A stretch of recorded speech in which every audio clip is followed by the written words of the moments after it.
Welcome, everyone, to a brand new podcast in my mind and in my heart. Today, we are starting over.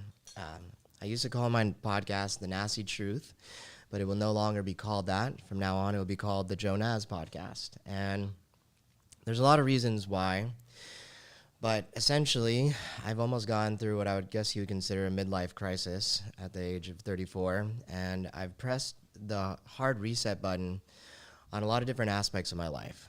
I just got back from a long journey across the world and circumnavigated the globe. And today I'm going to be starting my podcast the way that I always envisioned I would be starting my podcast, which was having conversations with my best friends, talking about life, talking about the things that are important to us. And the thing that's been pertinent in my life in the last year or so has been a lot of trauma and a lot of depression and just figuring out who I am as an individual. So today we have on the podcast James Alvarez, who is Hello.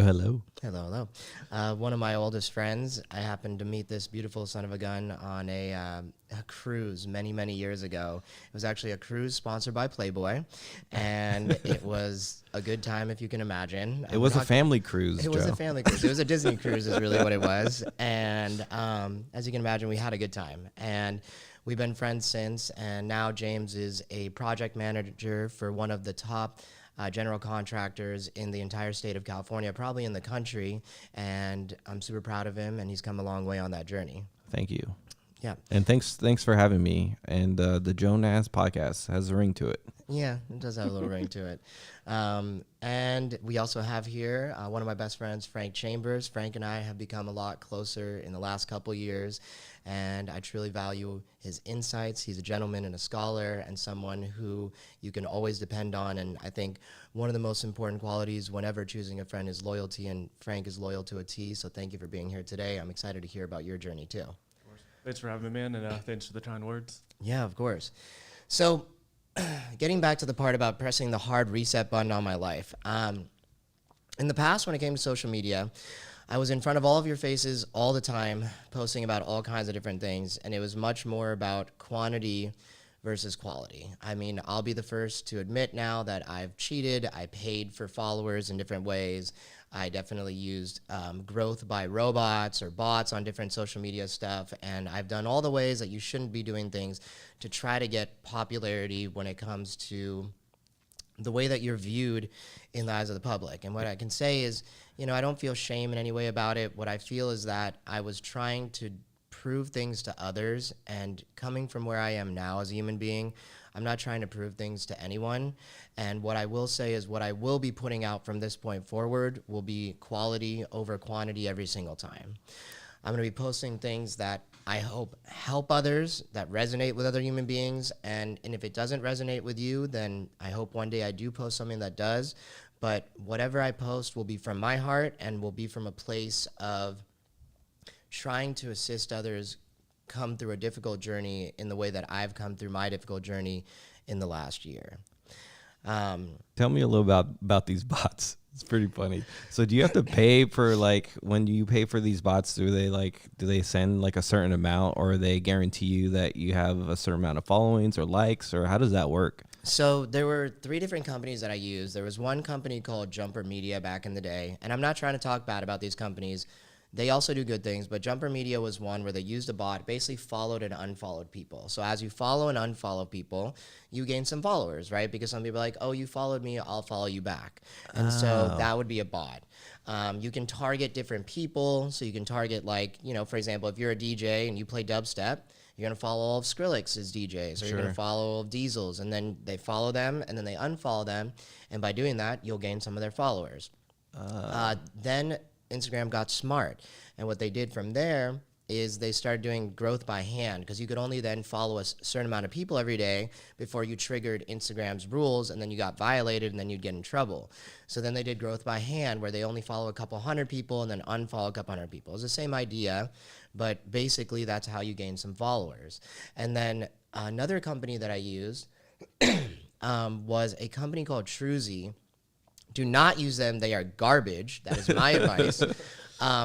I had a friend who told me about them and another friend tell me about them, and I saw that they had hundreds and thousands of likes on their stuff. They're like, oh, it's all legit, it's all legit. So you pay a couple $100 per month, and then you suddenly get thousands of likes and follows on your stuff. And then I started looking at all the accounts that were liking and following, and essentially I think it's a bunch of fake, I don't know what country, I think Indian, Sri Lankan, or whatever it is, thousands of fake accounts that just like and follow your stuff. And so, yeah, I started growing, accelerated. And that was not good. And then I also did some paid promotions where you essentially pay someone who has like 6 million followers. Mm-hmm. They create a fake account where they say, hey, if you go and follow all the people on this fake account, usually anywhere from like 5 to 25 people, and you pay a certain amount of money, and you follow them, you will then enter into a running to win like 5 to 10 grand. And they do give 5 to 10 grand away. So it's like legit, but none of those people engage with your things. They're not actually interested in your social media. So you just basically are fluffing yourself up for the sake of fluffing yourself up. Jeez, I didn't know there was like so many levels to that. Yeah, that's incredible. There's a lot. Yeah. And so I basically realized recently, I'm like, why do I even have all these followers? It doesn't really matter. It looks cool to who? You know, really the most important people that you should look cool to are the people that matter, which is your friends and family and people that are important. And they don't care how many followers you have. They care about what you say and what you do. And so I was reading, when I was in India on my journey, I was reading Meditations by Marcus Aurelius. And Marcus Aurelius is one of the most magnificent minds that have probably graced this planet. And Marcus Aurelius, for those of you who don't know, he was one of the emperors of the Roman Empire, and he basically wrote journals to himself, and he was talking about how fame was something that like he struggled with, but essentially that, you know, being famous is something that you would consider an indifferent. There are certain things that are important, like living by your values, living in accordance with nature, being honest, being a good person. But an indifferent is something that you should not strive for. And so one of the indifferents is being famous. And that's because typically the people that are making you famous are not, you know, and I don't want to say anything negative, but it's usually the masses, okay? And the masses are not people that are focused on a specific thing, are trying to be motivated by morals, are trying to be motivated by ethics. They're just, you know, fly by the seat of your pants, whatever is famous at that moment. And so he says, why would you want to strive to be loved and to be worshipped in the eyes of the people that don't worship and love things that matter? And so when I read that, it like opened my brain. And he's like, he's absolutely right. And he also said, if you become famous by living in accordance with nature, living by your virtues and by doing good things, great. But don't let that be the reason why you want to be famous, is just for the fame and the glory. And so it really opened my eyes. So I downloaded like an app. I've erased all my followers. My TikTok, I deleted it. I'm going to be starting over with that. I'm pressing the hard reset button on everything when it comes to what my public image is and what I'm going to be putting out. And I'm really excited about it. I'm nervous about it. This podcast is very nerve-wracking for me. I'm going to be sharing aspects of my life that I would consider very personal, and I don't think many people want to share these types of things with the public, but what I will say is I want to share because I have been supported in so many beautiful ways through the last year, through men's groups, friends, love, and support, and if sharing my story will help anybody out there, I really want to do that. And particularly pertinent today is, so we tried recording this already once, James. Yes, we did. And, you know, I didn't understand. Basically, the sound got glitched, which has never happened on any podcast recording we've ever done. And I was very pissed and I was very angry. And, you know, obviously it was of no fault of anyone, just literally the system glitched. And I was very heartbroken for a while, and I didn't understand why that happened. And sometimes, you know, you ask God, like, why did this happen, or what's going on, and what's the reason? Because I poured my heart and soul out on the last one. But yesterday I got news that one of my best friends killed himself. And, you know, the last time I did this, it was good, but I think yesterday was just a really big reminder of how important and how much I don't think people take, like, mental health seriously, and how much people don't know that others are struggling. And, you know, I spent the last 2 weeks every day on the phone with him, talking to him, trying to convince him not to do it. And, you know, I think, like, I'll run a billion scenarios in my mind for the rest of my life saying I should have done more, should have done something. He was a good friend of mine, and he lives in a different country, and I should have gone to see him. You know, there's nothing. I mean, like, these are all just the things that are going on in my head. Oh And my gosh. like, if you have friends that are out there struggling, you reach out, call them, be there for them, tell them you love them. Like, I just feel blessed at the end of it all. Like, I told him every day I loved him. I told him how much I cared about him. I told him how much I was there for him, tried to support him any way I could. And at the same time, it was like such like a kick in my balls, because it's like I think I'm an intelligent person, and I thought I could help him. And me and a couple of my best friends, we were there being in a support group. And not only that, but like, he was in a place where he was being watched and protected, and he still did this. Oh my gosh. And it's just like a reminder of how fragile life is. And, you know, like, after going on this journey, you know, I lost another friend when I was on this journey too, my neighbor, who was like Santa Claus. He was the sweetest man on the planet. And when I was younger, I lost a couple friends that had been stabbed to death. And I think that part of the reasons that I've just had, and I've lived the way that I've lived my life, is like, and being a personal injury attorney, right? Like, I just see death and I see paralysis, and you just really never know when your last moment is. And you don't know what's going to happen tomorrow. And, you know, as I get older, I'm not going to say, you know, as I know, as I get older, cliches and all the cliches that your parents tell you, your friends tell you, and everybody says to you, they're all true. They ring more and more true as you get older. You know, live life to the fullest, enjoy every moment, you know, smell the roses. Like, all these things have such deep meanings.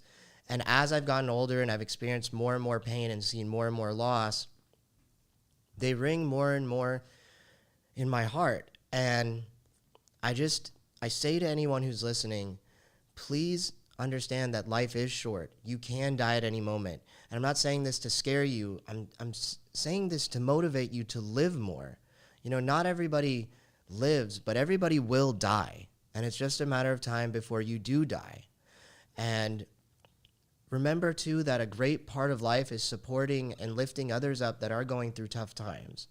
And if you know somebody that's going through a difficult time, be there for them, love them, and give them the support that they need, because you can potentially save their life.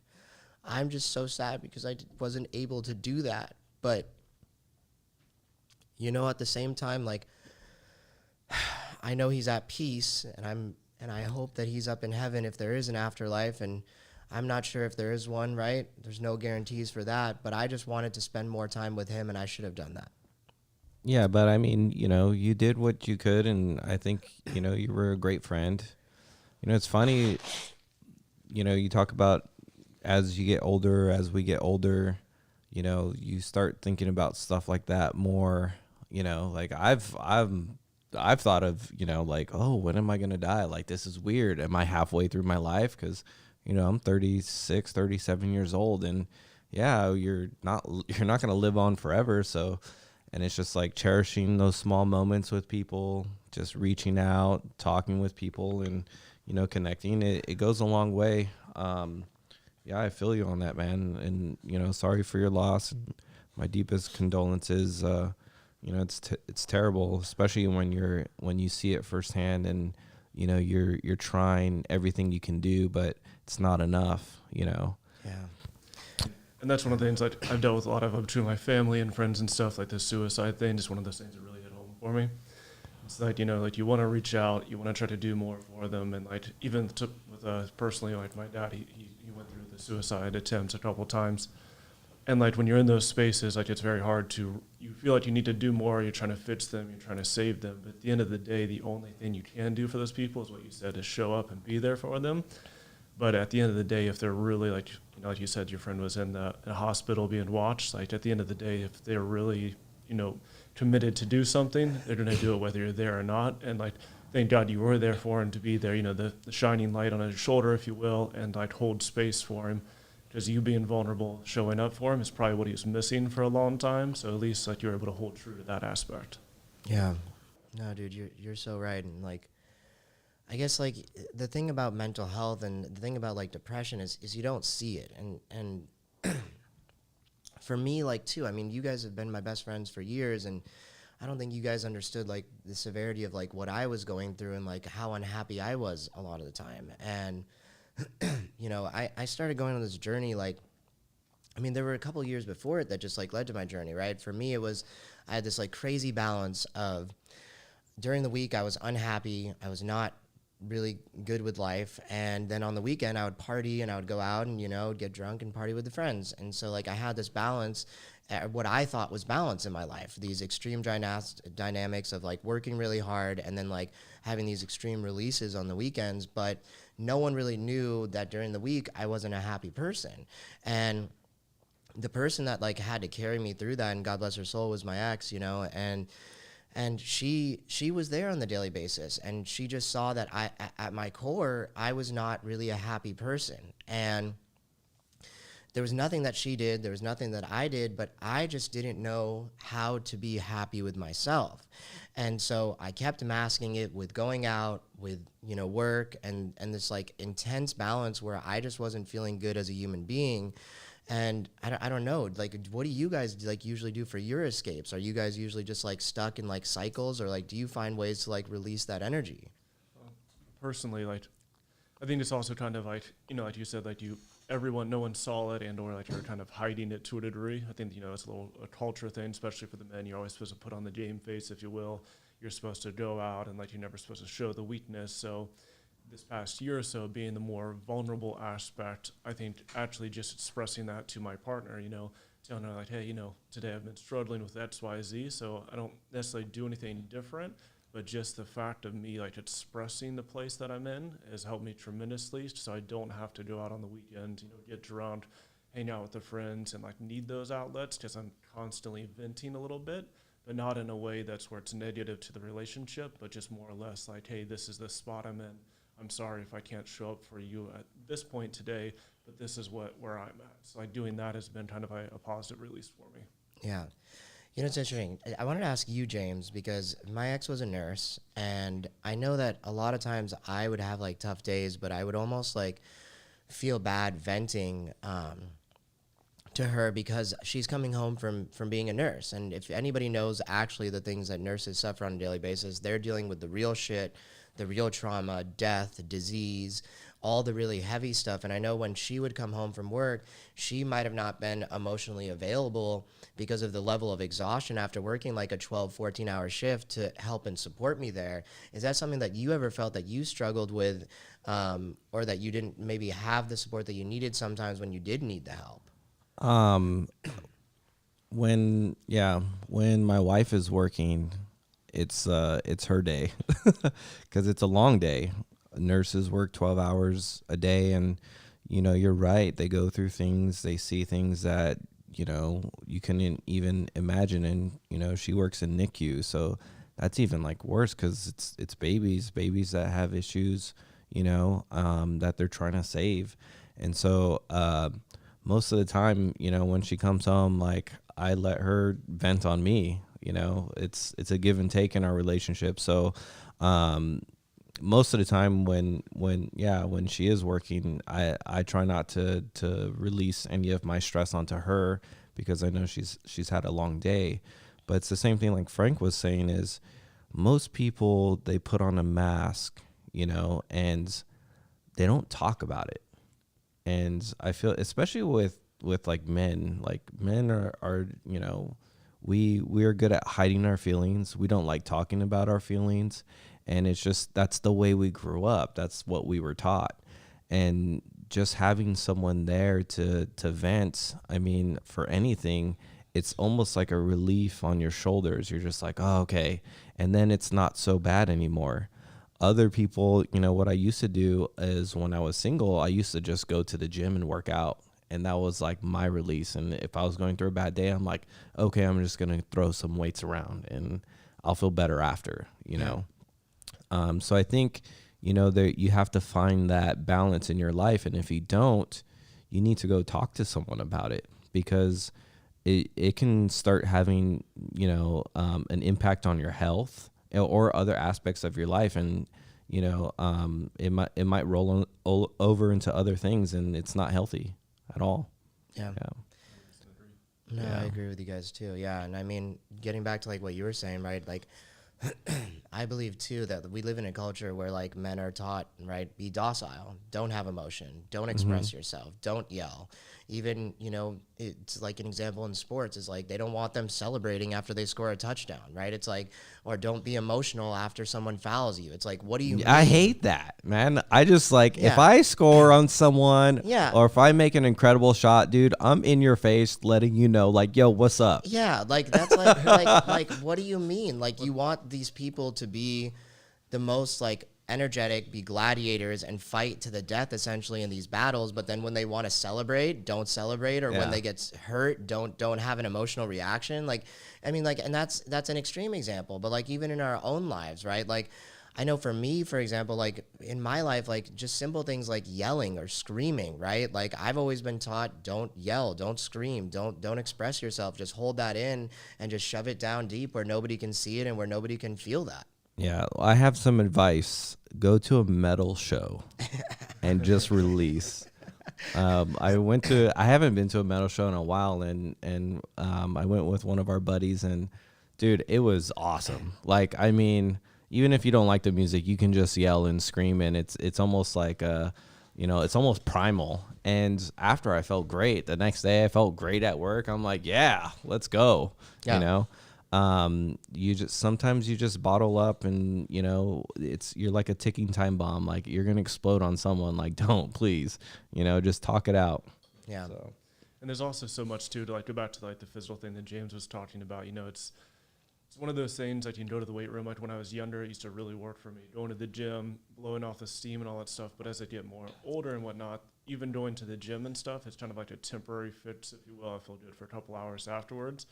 But if I don't actively talk about it or release that, it's the same thing. We're just burying it a little bit deeper. Yeah, we got rid of the emotion side of it, but the thought or whatever got us to that point, we're just, burying it deeper inside of us. So it's like the talking aspect and being vulnerable for men, I think, is the hardest thing to do. So I think showing the vulnerability and or just little yelling sometimes, it makes night and day difference. Yeah. Combination of both too, right? All those things. Yeah, All the talk above. to your friends. Don't hide it. Like Joe was saying, he was hiding it from all of us, right? Yeah. And it's hard because if you don't see that person all the time, and you only see them when you're partying and having a good time, everything seems like it's great and fantastic, right? Because you're in that setting, like, oh, let's go out, let's have a great time. Oh, you're having a great time. Yeah, we are. And you can't tell. Yeah. So No, you're absolutely right. You don't even check in with people. You're just only seeing them in the party scenario, so you're just thinking that they're only happy all the time. exactly. Yeah, but you have no idea what's actually going on deep down in their soul. Yeah, you need to do the friendship check. Yeah, I mean, it's very real, right? It's like, how many people do you actually check in on a regular basis? And I mean, I know for me too, like I probably check in with more people than most. And I know like as my friends get older and as people, get deeper into their relationships, or people are getting married, people are having kids, I know like checking in with like those people specifically becomes more difficult, even if I'm trying to check in with a friend or them even getting back to me, because they're so busy with their obligations or what's going on with their lives. I mean, for you just had a kid, right? So like how often are you having time for yourself to even like check in with people or to like spend time with them? Yeah, I mean, it's really tough, and because I want to spend time with my family too, but it's with work, and I work during the week, and then the weekends are the only times I have off. So what we try to do is we try to spend time with our friends that have kids or that don't mind being around a kid. Just to kind of get that FaceTime and just seeing people, Yeah. or I just take the day off from my family and come and hang out with Joe. Yeah. Where you can hear all kinds of weird stories. Yeah. Yeah. Yeah. So it is definitely tougher, but that's why they invented cell phones and FaceTime. And, there's the excuses can get written out of the book, and here you go. Hey, why don't you call me? Yeah. Well, it's going to be a late night call because I got kids, and they don't go to bed till like 7, right? So, yeah, I mean, there are ways to do it. I mean, it is a lot tougher with my schedule. But yeah, and I do make time. I do reach out to people that I haven't talked to for a while. Even if it's just a text message, you know, Yeah. I'll send a text out or send someone a funny video. It's like, hey, how you doing? Yeah. Yeah, keep it in check. Yeah. Yeah, I completely agree with that. Yeah, so getting back to the story of how I ended up getting on my long journey. Because you want to be famous, right? And I want to be infamous, way better. Yeah, but don't you think, like, even with the fame, like, I don't know how some people do it. Like, if you're just too famous, don't you think that would be a little annoying? Like, if a lot of people know you and they're just, like, bugging you while you're with your family or while you're doing things, you know? I hear that a lot for, like, celebrities. Like, Yeah. you're having a nice lunch outside and people are like, can I take a picture with you? You know? Yeah, I guess I couldn't comment because I've never reached that level of fame, so I don't know what that kind of difficulty would be. Yeah. I guess I don't know if I ever saw myself being that famous, Yeah. right? I think to be someone who is famous, you have to do things that are extremely extraordinary, and I don't know if I've done things that are to the level of extraordinary yet, and so maybe the level of fame that I wanted, actually I know the level of fame that I wanted was simply to boost my ego. Mm-hmm. You know, I want to look cool. And that came from, you know, just wanting to look cool my whole life because I always felt like I was a loser when I was a kid. I never felt like I was part of the cool kids. I know definitely in high school I sat at the loser table. You know, when you just you're sitting at the loser table and you know it. I definitely sat at the loser table in high school, and I think it just comes from all my childhood trauma and all my childhood insecurities, you know? Like, I wasn't allowed to have friends. That was, like, part of the way that my mom raised me. I wasn't allowed to go out much, and I basically had to just focus on school. And so I think it just came from me keeping those emotional attachments as I got older, seeking validation through others because I never could find it through myself. And so being famous allows you to be validated through a like or a love or a comment on social media. And so I really wanted to be famous because I didn't know how to love myself. And now being on the other side of things, you know, I'm still working up to unconditional love for myself, but I do love myself. And I wanted to be famous because I fucking hated myself. Yeah. I hated everything about who I was. I hated the way I did things, the way I thought, the way I acted. Yeah. And I wanted other people to tell me I'm look good, I'm talking good, You look I'm good, acting dude. good. Yeah, thanks.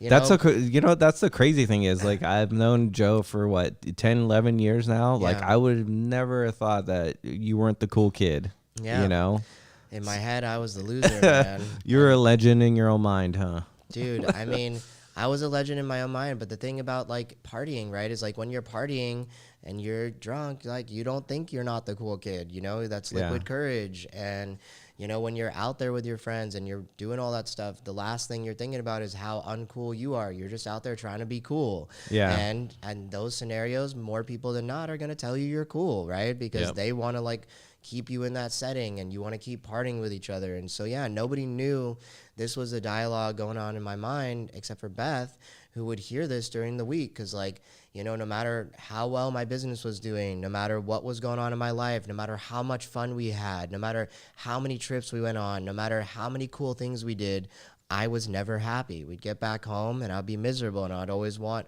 more.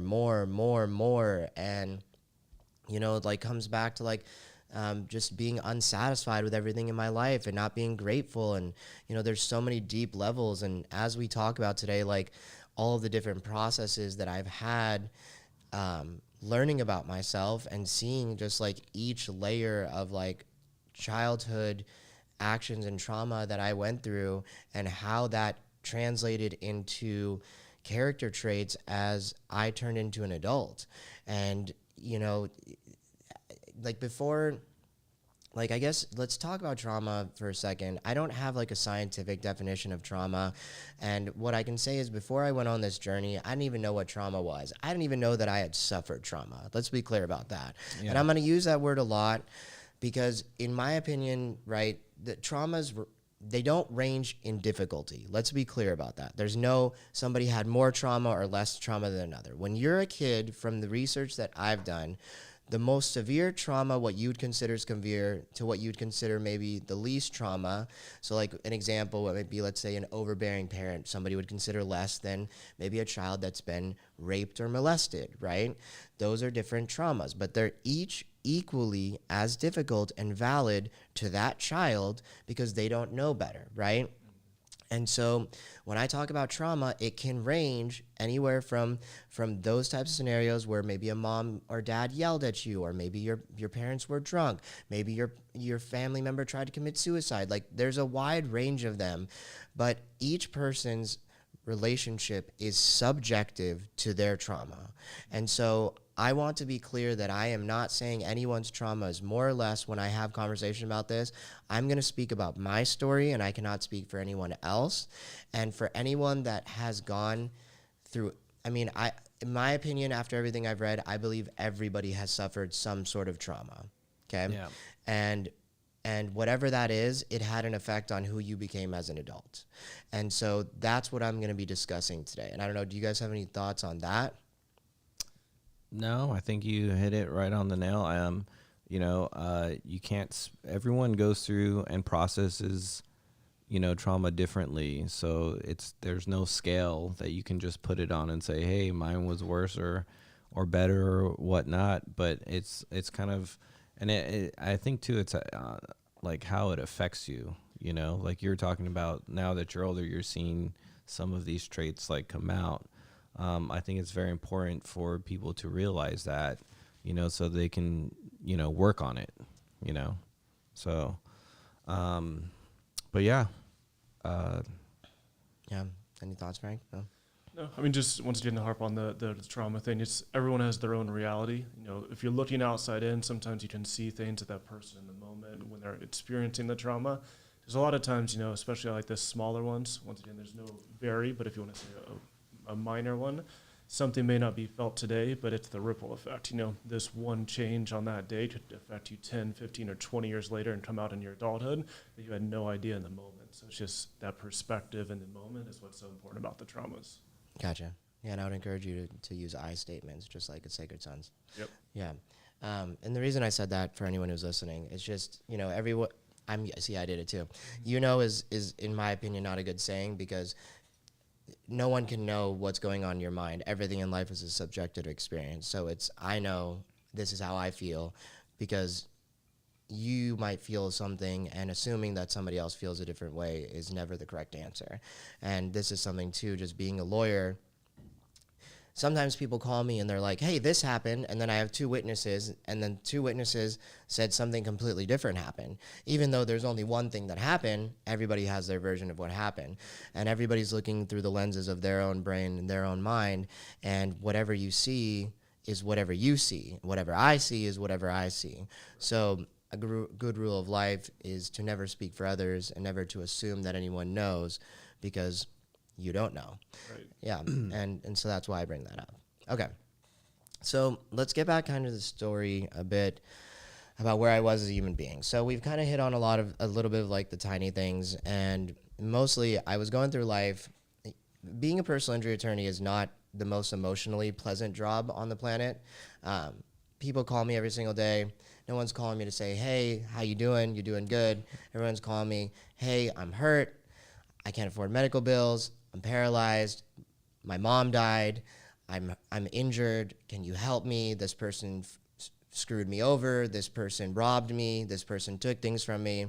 So I just got to a point where I was not doing a good job of disseminating that energy, and I was just taking that all into myself every single day. And I just got to a point of I was just not a happy person. And the only time I was happy is on the weekends when I would escape, where we would go have fun, we'd go dance, we'd go out, have some drinks and relax. And those were really the only times that I was happy. And I dreaded the week. I would try to sleep in as much as I could, wake up as late as I could, because the only time that people were not bothering me was when I was asleep. And so sleep was like an escape for me. And, but I know I was trying to escape my everyday life. And my job is a great job now that I have it under balance. But for a long time, it was eating away at my soul, and I was not feeling good about who I was as a person, and I was pretty depressed for a long time. And I was burning the candle on both ends because I wasn't taking time for myself to like sit and process things. I was going from work, crazy days, and then I was going straight to partying on the weekends, and there was no in between time to even sit and process stuff. And I remembered it was October of last year, so exactly a year from now. I'd gone down to San Diego. I was there for a brain injury conference, and I was going to the brain injury conference all day long, and I was learning the dopest shit, like all about all kinds of amazing, like brain injuries, how to help people and how to do good for them. And then, during the day, like I would be going to networking events, and then at nighttime I was going out with friends because I thought that was like the normal thing to do. You keep working and then you go out with friends, and that's how I get my balance. And so Joe, why were you going to a brain conference? a brain injury conference? Injury conference, yeah. So I could learn how to better advocate for my clients when it came to personal injury matters. So a lot of my clients suffer brain injuries. Okay. And so you can suffer a brain injury from an accident. Anything above 17 miles per hour can cause a brain injury. A lot of people think that you have to hit your head to suffer a brain injury. Mm-hmm. When I do this and I shake my head, my brain is sitting there in a gelatinous material, and it slides in my skull. When I do that, it hits the front and the back of my skull. You can suffer a brain injury just from shaking your head. Children suffer brain injuries from difficult parents when they hold their children, they shake them. I don't know if you've ever heard of this, Yeah. but they literally cause brain injuries to their children just by shaking them like this. A brain injury can range anything from headaches, it can be emotional, people can be more depressed, it can be a balance issue, it can be a sight issue, right? Depending on what part of your brain you damage, it can be any problem within your body. It can be an organ issue, and it literally just correlates to what part of your brain that you hit. And so as we get deeper and deeper, for the first time in our lives, there are now objective tests, objective meaning that you can't say someone is lying, right? Subject means it's their personal experience. There are now objective, which means this is just what it is, tests to test for brain injuries. And so we are realizing that many of the clients and many of the people that have been through car accidents for many years were never diagnosed properly for a brain injury. And a lot of these injuries are non-repairable. Like your brain, if you shear axioms in your brain, which are like neurons in specific ways, they cannot be repaired. And these issues also become worse as you get older. And you have a much higher chance of suffering from things like Alzheimer, dementia, all kinds of brain problems. And so as we're learning that brain injuries are more and more prevalent in our clients and just in general, in like the general public, especially like football players, pretty much, I don't think anybody could argue that all football players have suffered a brain injury, especially in the professional league, because they're just hitting each other and they have this false sense of protection with this helmet, but it's actually not really protecting anything because the brain is still hitting the skull every single time they tackle someone. Yeah, I feel like it's more dangerous because they go for a harder hit. Much harder hit. Yeah, they're like, oh, you have a helmet on, let me hit you harder. Yeah. I mean, that's how it was in high school. It's just like, oh, go out and hit as hard as you can, lead with your head. Yeah. And yeah, I'm surprised there's not more concussions like from that, or brain injuries from that. So you went to this brain injury conference, and is this like a panel of doctors just teaching you about the brain and so it's actually multiple classes for multiple days, and every class is on a different topic. Some classes have neurologists teach you, some are some of the top attorneys teaching you, some are defense attorneys teaching you, and you can choose which classes you want to go to. And then there's the big lecture halls, there's the little lecture halls, and you learn a myriad of different topics, from how to run your practice better for traumatic brain injury cases to actual learning the science about traumatic brain injuries. And I apologize once again. I know I'm not a doctor. I'm not trying to make any legal or medical conclusions. I'm just trying to express the things that I've learned. And if I'm wrong about specific things, please do not hold me accountable to it. But I'm just trying to express what I know. And I know, too, Frank played football for a long time. Frank, do you feel that you've suffered any type of like brain issues from playing football for so long? I mean, personally, I've been diagnosed with 3 documented concussions. 3 is actually a pretty significant amount. 3 to 5, they said you should kind of reconsider things, and or after you have X amount, as a concussion is just a bruising of the brain. It creates scar tissue and inflammation in whatever area that was damaged at the given time. As of right now, I don't think I feel any of the effects, but it's one of those things, like you said, as you get older and you really don't know, and that's the scary thing about the athletic world, or even the car accidents, like with a brain injury, unless you immediately get the MRI and go in there and look at the area that was affected and or like get it done immediately, sometimes the bruising can heal and you'll never know that you had one. So that's why in the athletic world it's kind of scary, if you will, because you could get a very minor concussion and a lot of times you'll have a slight headache after the game or something, or the next day you a little sensitive light. That's the biggest thing that I ever remember. Yeah. Sensitivity to light. But as far as like getting diagnosed with it, a lot of people don't want to go to the doctors or get the scary truth that, hey, you had a major concussion. Oh my gosh. So did you was it like you got knocked out concussion, or it was just like you got hit and then you felt dizzy after, or? One of the worst ones, I was 17 years old. I was a junior in high school. I remember the play like immediately afterwards. I don't remember anything. There's like a 5-minute window where everything just blacked out completely. It was called an ear hole, if you will. It's a 300-pound offensive lineman, helmet dead center of my ear hole on my side. And I just remember the right side of my body, my entire right arm felt like there was just fire going all the way to my fingertips. The crowd got silent. I mean, this was 20,000 people watching, and the crowd just got silent. And you just can't think of anything else at the moment. And it's just like this ultimate kind of like void, if you will, is what I try to remember. Like nothing else mattered. I could feel the rush, the fingertips burning, but everything else disappeared. You walked over to the sideline kind of dazed and confused. And then for the next 5 minutes, it just completely blacked out.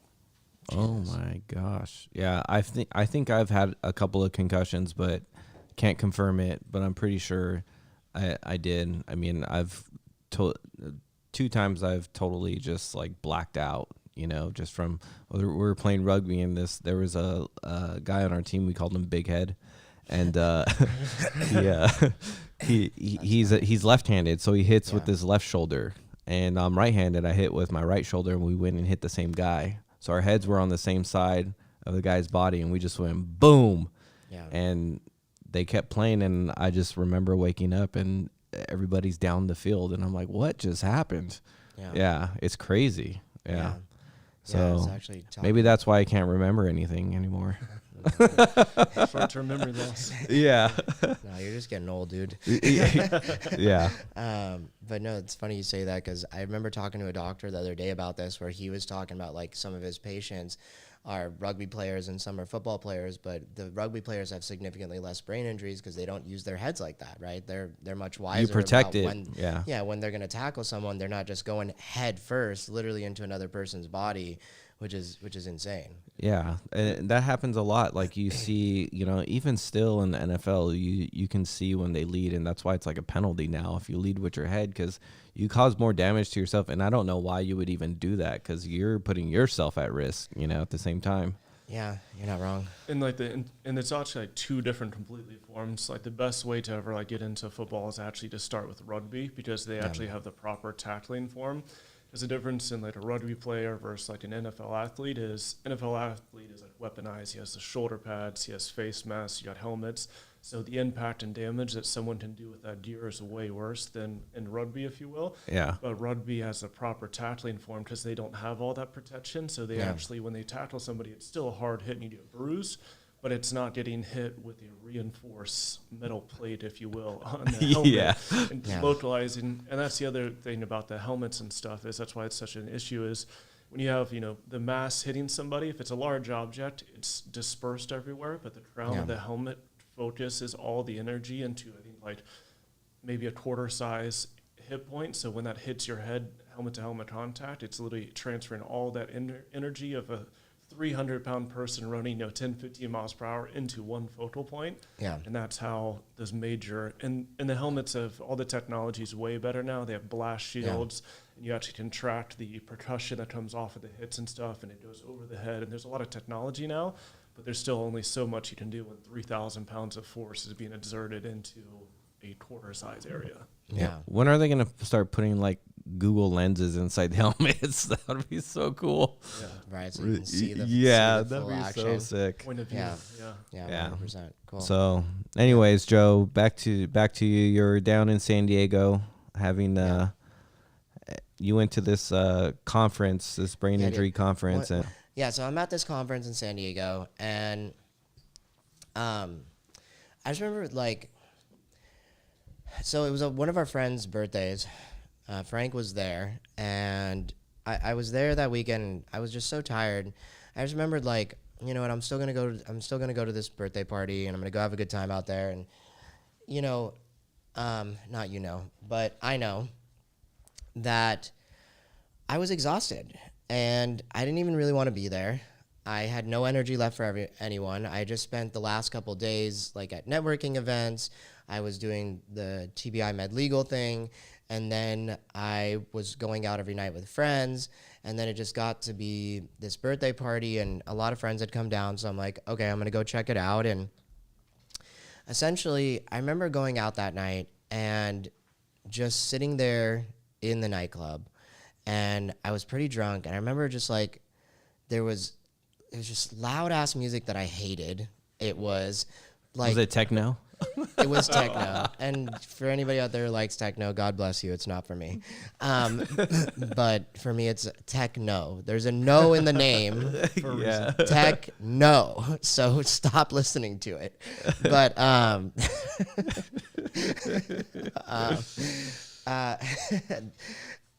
we're in this club.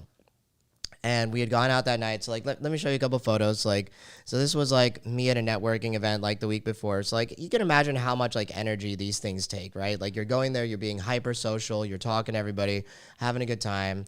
Went out to a dinner literally the night before, which was, like, a networking thing also.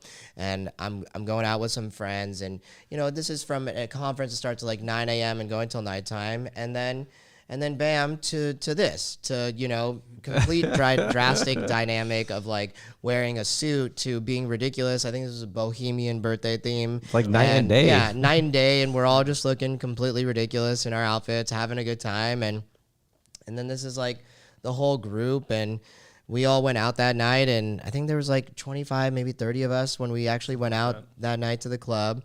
And, it's all good and it's all fun. But like, when you do things from a place of burnt out, and as my dad says, don't burn the candle on both ends, I had burnt my candle from both ends. And I was at a point where I was living my life pouring from not just an empty cup, but I was using the reserves. And I think, many people in life, there's some people who just naturally have 100% energy. There's people who have naturally 150% energy.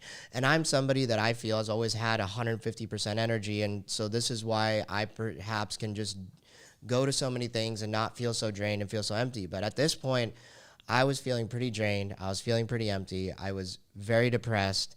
I wasn't really expressing that to anyone. I was just kind of holding that in. And I just remember being out that night, and we're in the club, and of course, out of all my friends, my credit card is the only credit card that works that can afford to pay for the bottle service for everyone. That's true. Yeah.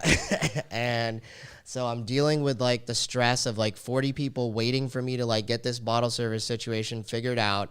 And everyone's like staring at me, and I'm just like, I already was exhausted. I did not want to be there. Everyone's like yelling at me every 2 seconds. The music is horrible. I like can't hear a goddamn thing. There's no air conditioning. I'm like sweating, and I'm just like sitting there. And I remember just sitting there looking at Frank. I'm like, why am I here? What are we doing here right now?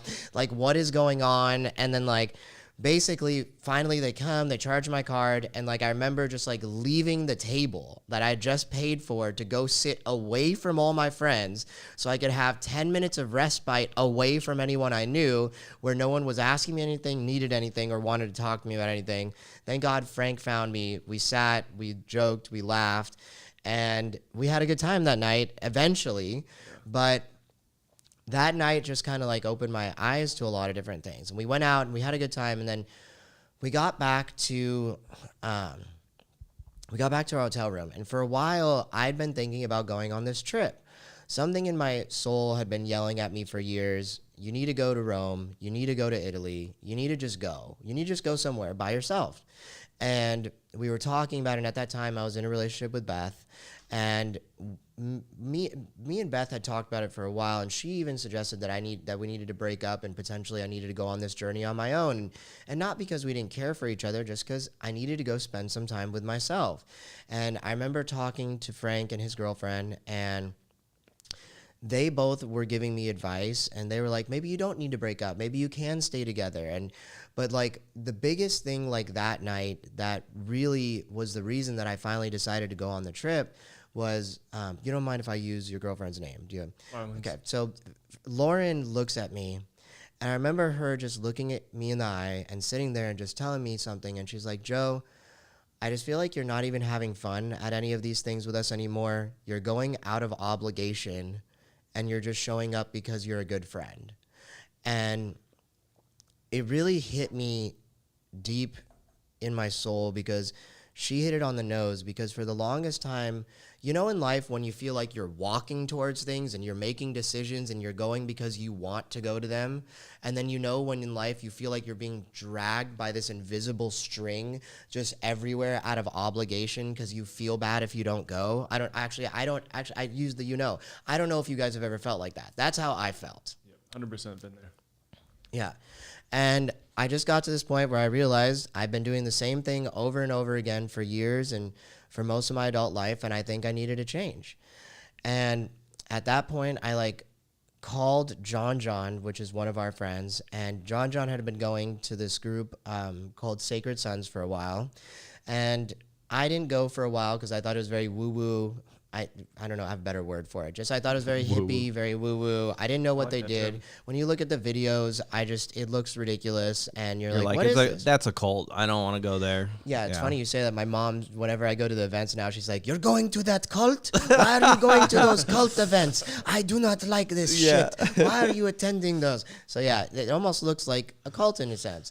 And so I remember I had plans to go with all of us. We were going to go to a rave again on Halloween, and I canceled it, and I decided I was going to go to the Sacred Sons event that night. And so I thank you for kind of you guys giving me that nudge. And I guess now that you're here, right, I can ask you, what were your thoughts, or what did you see about me, when you were there, just experiencing me throughout that evening?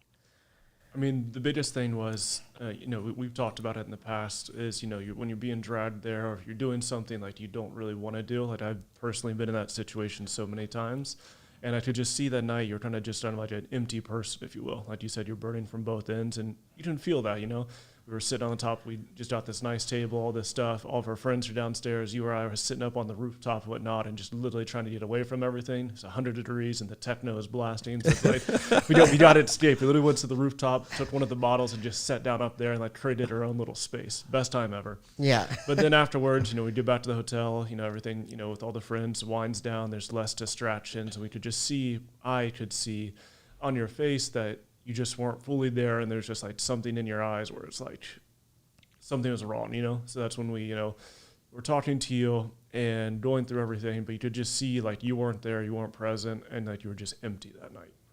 Yeah. Yeah, and that's how I felt. And that's how I felt for a long time. I was doing things just for the sake of doing them, not because I actually wanted to do them or that I enjoyed being there.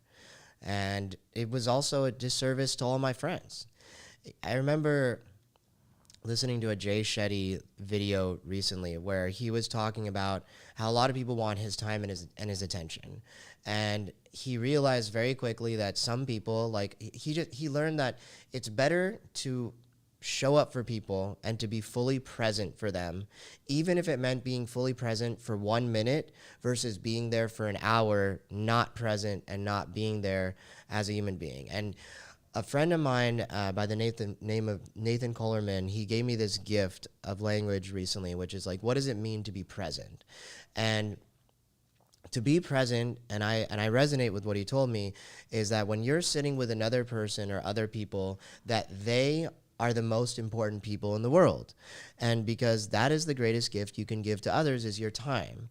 And I was floating through life almost half-assing everything, and I was there, but I was not being fully present because I was just empty and I was depressed and I didn't feel good about myself. And that's almost an insult looking back at it to my friends and family. And actually, I can't say obviously. I don't think many of you felt it a lot of the time, but I knew that's where I was coming from, and that wasn't fair to them. And I think that since I've come back, I know I've been making it a point to even say no to people and to make sure that when I do show up, I am there for them, because it's not fair to come and be a ghost of a human being or the shell of a human being. Everybody would rather have the fullest, greatest expression of you every single time, or at least that's how I feel, and that's what I want to do moving forward for the rest of my life. I don't want to hang out with you unless it's Turbo. Turbo's been laid to rest sometimes. Yeah, I mean, Turbo, if anybody wants to know where Turbo came from, it was my rave nickname for a long time. I'm just going to embarrass myself for a second because I talk a billion miles per hour. You guys have all experienced this listening to my podcast. And it happened at a rave at Coachella in 2010. And that was the first time one of my friends called me Turbo. So if you come up to me and call me Turbo, I'll accept it. I won't like it, but I'll accept it. And so I basically decided to go to the Sacred Sons event instead of going and partying on Halloween like I do every single year forever and ever and ever.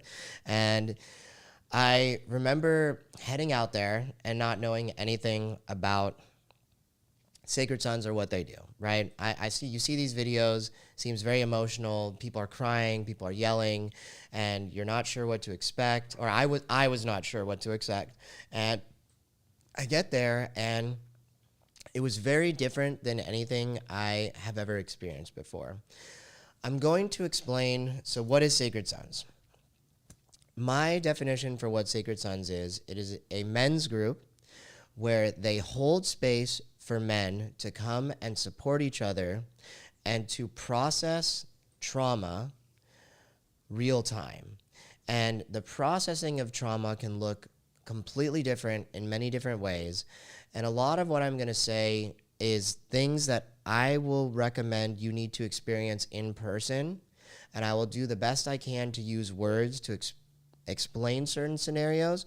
But these experiences are much more of a feeling and an emotion and an expression of what is going on in someone's soul. And so Sacred Sons provides a safe place where people can be their true, authentic selves, talk about anything, and express what they've suffered throughout their life. And then they have certain techniques, which I believe are like deep psychological techniques that help them process the trauma real time and rewrite the script in their mind so that they can create new neural pathways to allow their body and their mind to understand they've moved past that trauma. Do you think that was a pretty decent explanation? Yeah, I think it's pretty spot on. Okay, cool. Yeah. Okay. So Sacred Sons, the first one I ever went to was this event called Convergence. They have these big events once a year called Convergence, which the last one that I went to was 333 men. I just went to the most recent one, which was a couple weeks ago. And another reason probably why we needed to have this podcast now, because now I've gone a full year, full circle from it. And that one was 444 men. And not only that, but the one that I went to had youth. They had kids at it.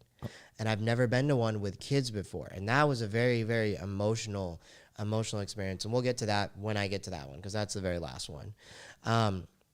These events are where men can go and they break us up into groups. And when they break you up into groups, we do different types of activities and we do different stuff throughout the week. These activities can range from meditations. They can range from, as we discussed before, I think, as James pointed out, a lot of people don't yell, so go to a metal show. You can get all your yelling in there.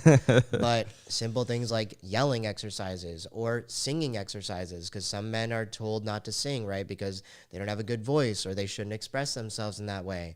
Or there might be things such as boxing or things such as wrestling. Like the exercises range throughout the week, and depending also on who your group leader is, they could do different types of activities and they could do different types of things that might resonate with you. And each leader is very different, and they all bring a different type of medicine. And I'm going to use the word medicine. And when I say medicine, something that might resonate or help you heal, whether it could be words, an experience, a prayer, a meditation. All those things are medicines that can help you heal from a trauma. So if you hear me use that word, that's what I'm referring to. And yeah, I got there and I had no goddamn clue what to expect. Where was this at, Joe? This was in Oregon. It was on the coast of Oregon. It was absolutely beautiful. One of the most beautiful places I've ever seen. And it was in the woods, in nature. Let's see here if I can show like a photo. Like, this is what the nature looked like out there. Are they typically outdoors? I think I've seen pictures and everything looks like you're always kind of with nature. Yeah, every event's with nature. And it going to this event also made me So realize primal. how long it had been since I had been in fucking nature. Like, I don't remember the last time. You don't go camping or anything? Not particularly. Not my thing, but as I've gone through these journeys, I've realized more and more how important it is to be in nature. And so I get out there and I'm just like, what the heck do I expect? What the heck am I doing here? Why am I here? And I didn't know anything about this stuff. I showed up there. John had told me very little about Sacred Sons, and I really appreciate that, because when I showed up, I didn't have any of these preconceived notions or assumptions about it. I just showed up with the video that I'd seen online, and I had no idea what to expect. And we get in our group, and we just start doing one exercise that we did was we walk around, and they asked us to look at another man and put our hands on a man that made us feel uncomfortable, or a man that might have been judging us. And I remember just walking around and putting my hand on one guy that just was mean dogging me. And as we're walking around and they ask, okay, why did you put your hand on this person? And you then share why you did this. And a lot of these exercises are to I feel to call out how you might even present yourself to other men. Do you walk around staring everybody down like you're ready to fight? Do you walk around with love in your eyes? Do you walk around threatening other people? Do you walk around wanting to help other people? What is your normal? And the thing about these groups that I've seen is everyone calls each other out, not in an aggressive or mean way. They just express how you're making them feel. And the unique experience that I've felt through going through the Sacred Sons events is everyone is there to heal, in my opinion. You don't just show up at this event. Something in your life led you to a point of depression, happiness, wanting to support other men, needing help from other men, whatever it is, but everyone is there to participate in a healing journey. And so all of these exercises have different layers that help you heal with different aspects of what you might be suffering through. What was it like for you when you went to your first event? How did you feel when you showed up? I think the first emotions that you go into, obviously, you're stepping into an unknown. It's that I looked at online, you see the photos, you see the videos, you read the clips, you try to do research, but at the end of the day, you have no idea what you're walking into. And my first emotion kind of almost made me revert a little bit back to kind of my childhood a little bit, kind of being on the outside, watching everything, being a little timid at first, and actually being just nervous overall, because you don't know what you're going to get yourself into. And I think the biggest thing that you experience, like you said, people call you out, in my opinion, when someone is doing that, it's just holding you to the highest accountable point at that given moment. And it's this strange dual healing process. Like your example, when you were talking about someone kind of mean dogging you, looking at you, if you will. And I had the same thing. We had one of the exercises where you did the same thing. You're looking a man directly into the eye, whether it made you feel uncomfortable, whatever the situation was. You have no idea how much you can learn from somebody from sitting there 1 feet apart, staring somebody in the eye in silence. The most intense thing I've ever done with another guy, and you're just sitting there looking into their soul, and it's just strange. And then you share your what you're going through in the time, and or just the raw emotion that you're feeling, and like what you hear from the other person, and like the feedback they give you like on your own physical nature is like eye-opening, because I was feeling light and bubbly and nervous, but they thought I was coming off on XYZ, you know. So it's good to get a dual perspective on your own appearance. Yeah. Yeah, I agree with that. And it's just so interesting too, like you point out, like staring in another guy's like eyes, right? I mean, how often do you stare in anyone's eyes? I feel I probably I feel that I stare into people's eyes more off than most individuals, and I feel that it makes most people uncomfortable. And it's just I feel when I'm talking to somebody, I should be looking into their eyes, and they should be looking at me. And I think as I've gotten older and older, the more I talk to people and the more time I spend with people, less and less people want to look you directly in the eyes. And if they do, it's a couple seconds. It's never a long time. People feel it becomes shifty. They start wanting to move, not look directly at you. But it's just... That's weird. Why is that? My reflection would be that perhaps an individual is insecure about themselves.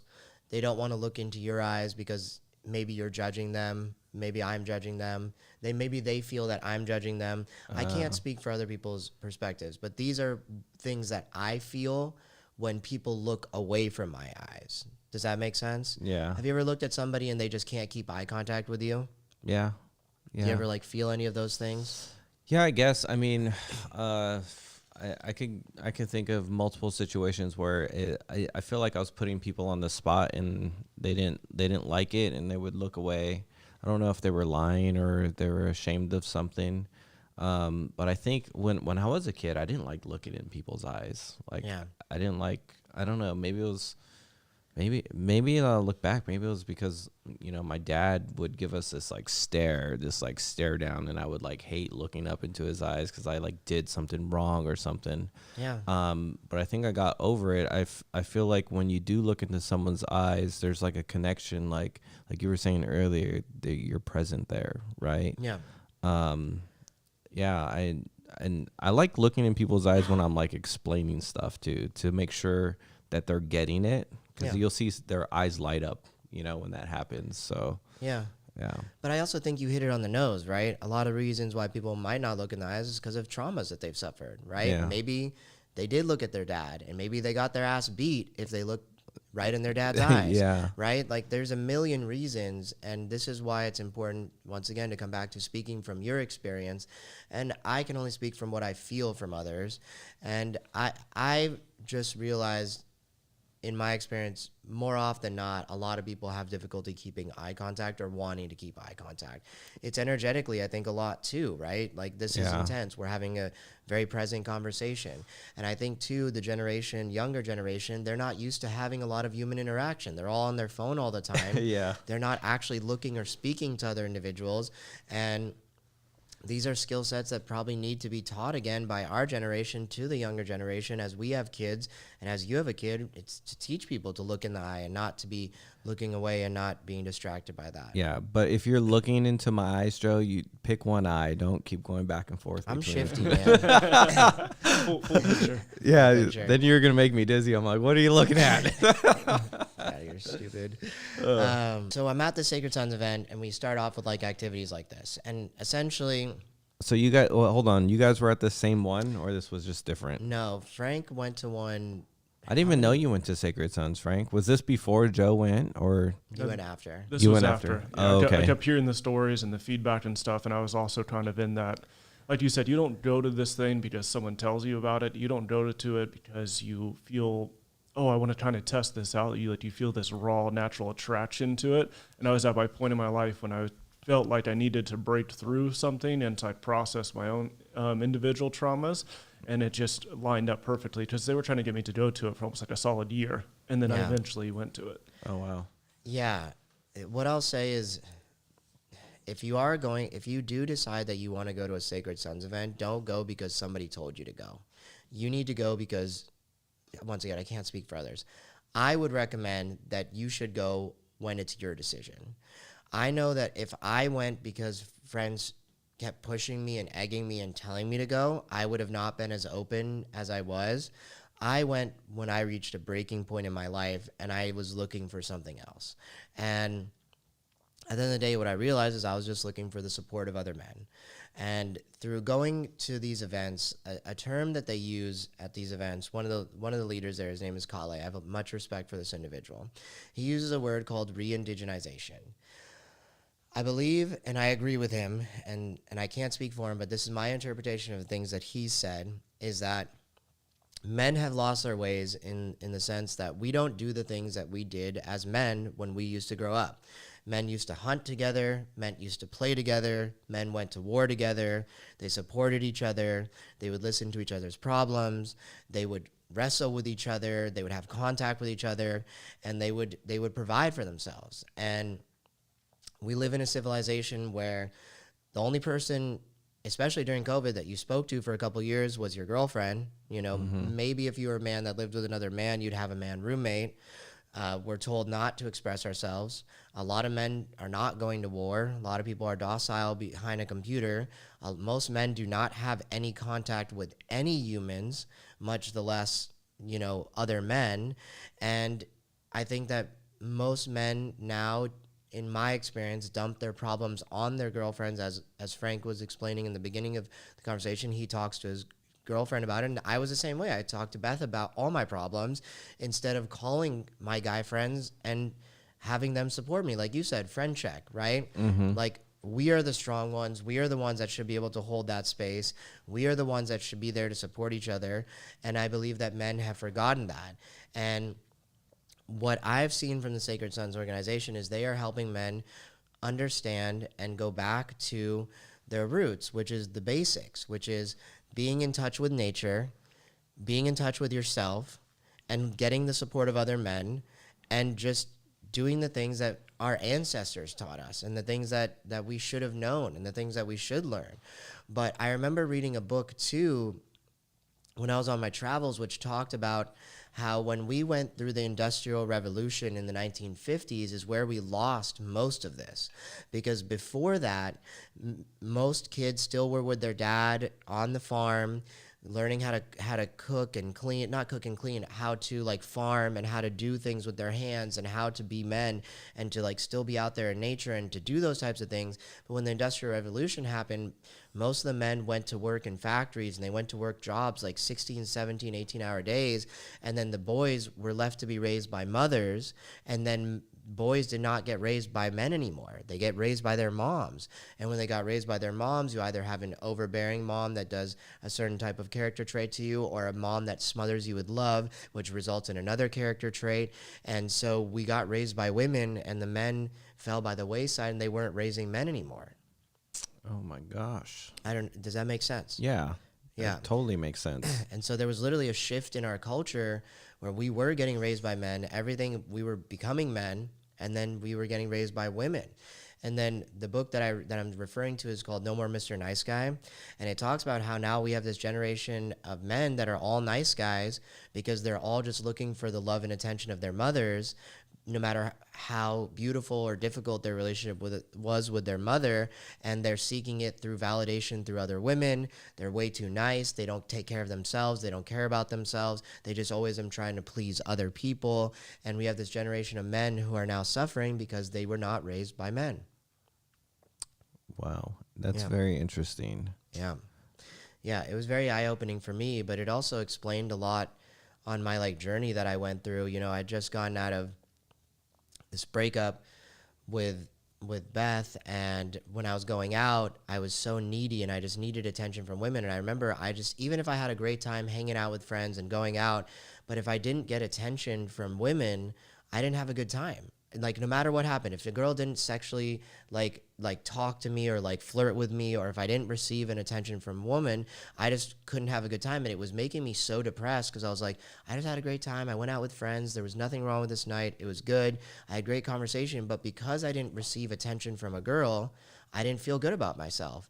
And it's because I was this hurt boy that is still looking for love and attention from my mother. And I needed that love and attention to feel good about myself. And so that was like one realization I got from the book. Yeah. Yeah. That's a lot to digest there. It's a lot to digest there. It's a lot to Diving in. digest. Yeah, that was kind of deep there, Joe. It was deep. Yeah, Yeah. I haven't gotten to the deep parts yet, but yeah, and we'll get into more and more about what my traumas are and the things that. So that you I- think that's why like guys are like more softer now? Like for sure. You weren't Man, raised by a that's- man, you Yeah. know? I cannot say that. I know my dad worked 16, 18-hour days my entire youth. I saw him 10 minutes a day when he drove me to school, and other than that, he was absent. And not to say that he was a bad father in any way. He was the best dad ever. I love him with all my heart, but he did not raise me. My mom raised me. He was not present.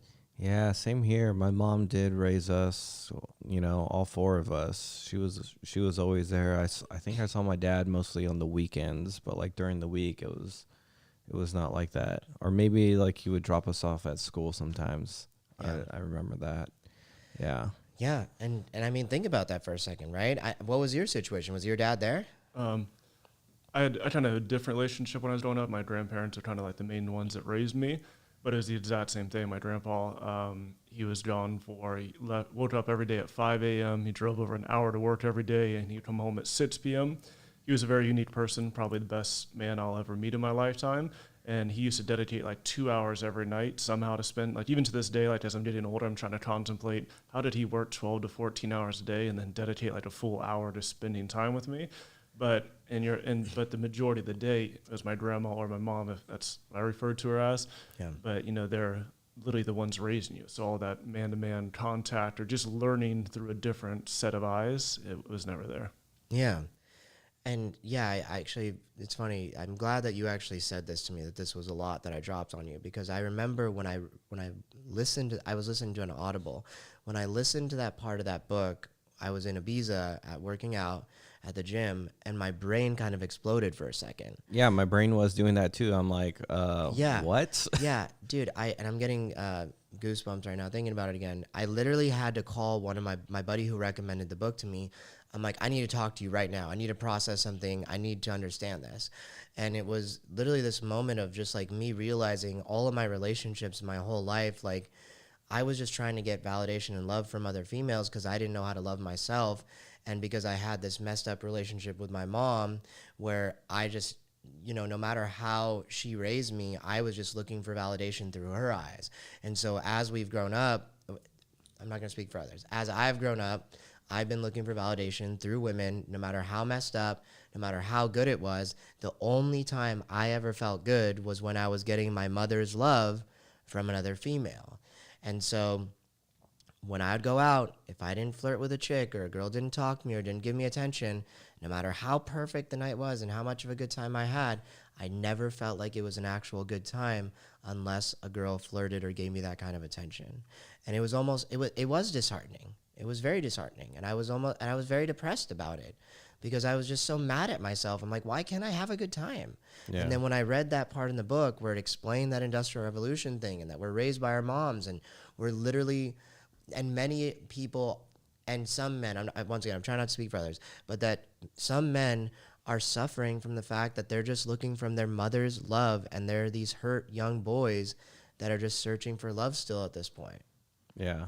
So when you get to a point with a girl, like let's say it could be serious, it could not be serious, when you finally get that, what you were looking for, you know, that attention or that love, how do you feel? And if you do get that, are you looking for more, or do you still need your mom's approval on that person? I would say that when I do get the attention that I'm looking for from a female, I feel like I'm on cloud 9. I feel like I'm so happy. Like, you know, not, you know, I know, I feel like that hole in my heart is filled because for me, a lot of times, my mom loved me to every fiber of my being. Did she know how to properly show that love? I can't say that she did from my experience in many ways.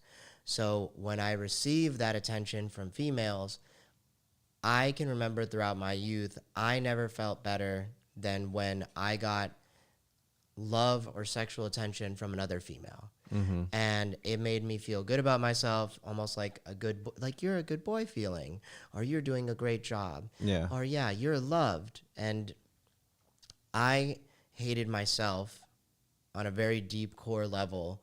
And so when I received that love from another female, I felt better for the first time in however long since the last time I had that kind of love. Okay. Wow. That makes sense? Yeah. Now, when you found that, did you ever need like your mom's approval on that too, or was this like did you need your mom to like that girl as well, or was it just like, okay, that was enough, I don't need my mom to approve of this too, or I don't need my mom's love anymore on this situation? At that point in my life, I still was at a point where I needed, well, in most of my life up until I went on my journey, part of what we're going to talk about is that I needed my mother and dad's approval for everything. So Yeah. I needed my mom's approval for like anything, but I only brought home a couple girls throughout my life. And yes, if my mom didn't like my significant other, it was a big problem. It was an issue. And I felt that I needed my parents' approval for relationships that I was in. And if they didn't approve them, the relationship usually didn't last long. And that did have a huge effect on what I wanted and the things that mattered to me. Mm-hmm. Yeah. And when you went out, like you said, to get this attention and validation from the girls, if I may ask, was it something where it was like one of those quick like high fixes that you had a quick validation, or did this actually like deeply satisfy you and continue to like, is that what you were actually looking for after you received it? No, I was just going from one high to the next. Right. Yeah. So it's just one quick fix, so you're getting a cup filled up for a second, and then you go back to the work in your example, Yeah. it drained back out, and then you need the next fix in order to get the validation. You're just constantly chasing that. Yeah, constantly chasing that validation through others because I couldn't find validation through myself, right? And if you live your entire life needing validation through other people, how are you ever going to feel good about yourself? And I never felt good about myself. And so it was this endless cycle, feel good for a little bit. So validation from women, partying, going out with friends, validation through friends, just always seeking validation through other aspects of my life instead of looking for validation from within. Gotcha. So you're never validating yourself. You're just constantly getting external fillers, like you talked about earlier, with trying to be famous, to be the cool kid, if you will, to validate in that aspect. Yeah, yeah. And when I look back at it now, it's very sad. But yeah, because no matter what was going on, I always thought that I was never good enough, no matter what. Even when I would receive validation from friends or a female or another person, still in the back of my mind, I would feel like I was not good enough. But that is when I felt the best, is when I received validation or love from others, because I couldn't give validation to myself. Gotcha. Yeah. So, back to Sacred Sons. At the first event, and essentially I'm sitting there, and at this time I had one of my friends who was in my group, a very close friend of mine. And so, like I said before, we do different types of activities. And sometimes activities are like tapping into your anger. Some activities are yelling. Some activities are meditations. And I remember we did this one activity, and they ask if you're feeling an emotional response, because typically by going through these activities, they will trigger an emotional response in someone in the group. They ask you to step in front of all the other men, and for every other man to be fully present to support in any way necessary while this person is going through their process. And for me, I remember not realizing that I had trauma. I didn't even know what the word trauma was still at this first event. I still was learning about all this. I'm much more educated on the topic now because I've taken the time to learn and try to understand as much as possible. But I remember being watching my friend step into the circle, and he had a very similar background to me. He was raised Middle Eastern, and his parents are very similar to me. And I remember him stepping in, and for him, his trauma was that his father was a bit physical with him when he was younger.